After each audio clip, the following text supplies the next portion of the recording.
ہمارے آقا و مولا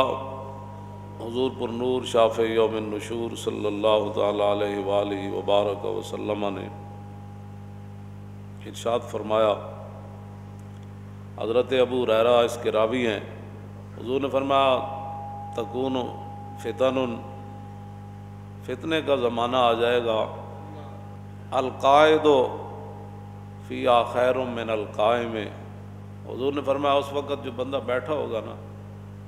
وہ کھڑے ہونے والے سے بہتر ہوگا، اور والقائم فیہا خیر من الماشی، اور اس وقت جو آدمی کھڑا ہوگا وہ چلنے والے سے بہتر ہوگا، اور والماشی فیہا خیر من الساعی، حضور نے فرمایا اس وقت جو چل رہا ہوگا وہ بہتر ہوگا اس سے جو دوڑ رہا ہوگا۔ حضور نے فرمایا جو ان فتنوں کی طرف جھانکے گا نا وہ فتنے اسے پکڑ لیں گے، معنی یہ ہے کہ ان سے دور رہنا ہے۔ اور آگے میرے آقا و مولا صلی اللہ علیہ وسلم نے فرمایا فمن وجد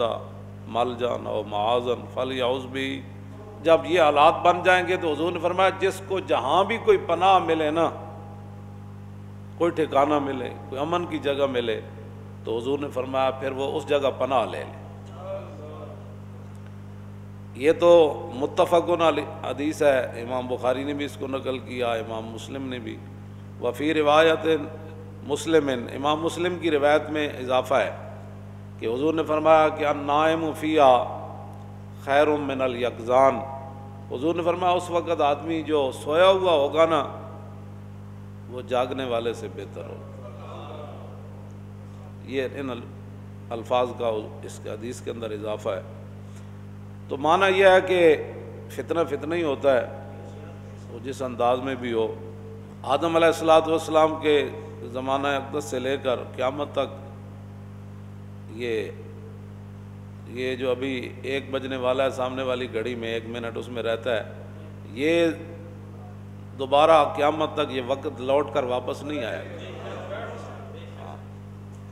تو معنی یہ ہے کہ آج کوئی نئے فتنے تو ہوئے نہیں، نئی بیماریاں تو ہوئی نہیں، لیکن حضور نے فرمایا نا کہ اس طرح فتنے یکدم بندہ مفتون نہیں ہوتا، فتنوں میں مبتلا۔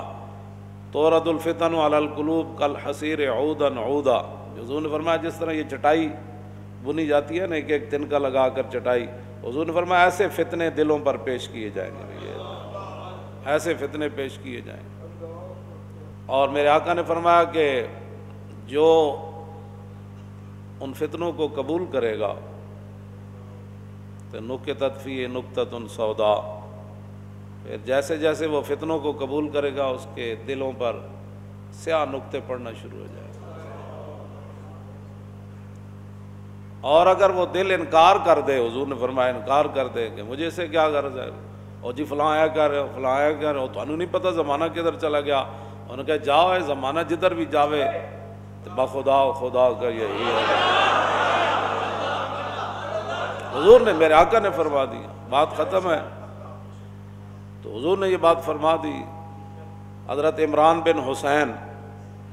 صاد کے ساتھ یہ حسین ہے، سین کے ساتھ نہیں، یہ صحابی ہے، تو ان کے سامنے ذکر ہوا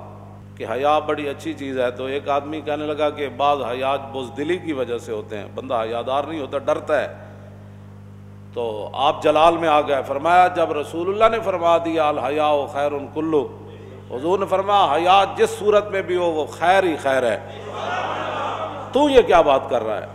تو اپنی طرف سے یہ 2 باتیں کیوں کر رہا ہے کہ بھائی ایک حیا ایسے ہوتا ہے، بس حضور نے فرما دیا حیا بہتر ہی بہتر۔ تو پھر آدمی آہستہ آہستہ پھر جب ایسی باتیں سوچتا ہے، تو جو میں یہ بات ہمیشہ کرتا ہوں، میں نے تو نہیں پڑھا کہ صحابہ نے بیٹھ کر پھر حضور کے علم کو تولا ہو، ہاں جی، پھر حضور کے معراج شریف پر آنے جانے پر بیٹھ کر کتابیں لکھی ہوں، باتیں کی ہوں، پھر یہ کہا ہو کہ یہاں سے حضور سنتے ہیں تو یہاں نہیں سنتے۔ تو جب انہوں نے حد ہی کر دی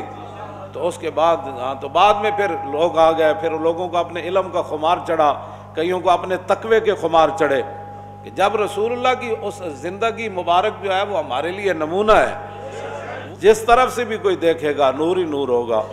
ہاں جی، جس طرف سے بھی وہ دیکھے گا وہ جناب اس کے لیے ہدایت ہی ہدایت ہوگی۔ تو جب رسول اللہ کی ظاہری حیات میں بہت سارے معاملات ہوئے،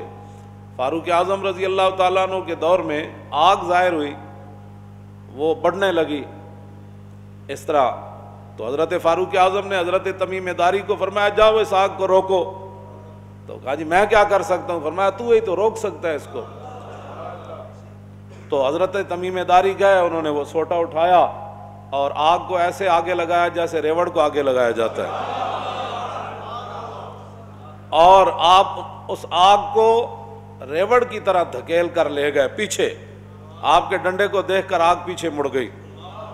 تم آیا نہ ڈرتے ہو کیوں بد نصیبہ۔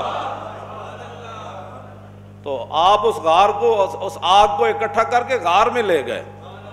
اور غار کے اندر داخل کر کے باہر تشریف لائے۔ حضرت عمر فرماندے ہوندے سن، فرمایا جس نے تمیم داری نو ویکھیا اور جنہیں نہیں ویکھیا دونوں برابر نہیں ہو سکتے۔ تو یہ فتنے اور فساد ہر دور میں رہے ہیں، لیکن اس دور میں چونکہ میڈیا اور یہ ایسی ایسی چیزیں لوگوں کے سامنے گھڑتا ہے، لوگوں کا اللہ رسول پر پتہ نہیں یقین کیوں اٹھ گیا ہے۔ میں تو حیران ہوتا ہوں کہ میڈیا نے کہہ دیا تو بس جی سارے اندر وڑ گئے تھے، سارے منہ تے چھکے چاڑ لائے تھے۔ جناب وہ رب کی قدرتیں کدھر گئیں؟ رسول اللہ نے جو فرمایا وہ کدھر گیا، اور حضور کا وہ دین کدھر گیا، وہ قرآن کدھر گیا، وہ شفا کدھر گئی، وہ رحمت کدھر گئی، وہ حضور کی مبارک دعائیں کدھر گئیں؟ ہاں جی، کہ تم اگر کسی مصیبت زدہ کو دیکھ کر یہ دعا پڑھ لو گے تو تمہیں وہ مصیبت نہیں لگے گی، وہ بیماری نہیں لگے گی۔ بس انہوں نے کہہ دیا تو بس ٹھیک ہے جناب، پوری قوم جناب مسجدیں بند کر دو، یہ کر دو، وقفے سے کھڑے ہو جاؤ۔ بھائی رب تو رب ہے۔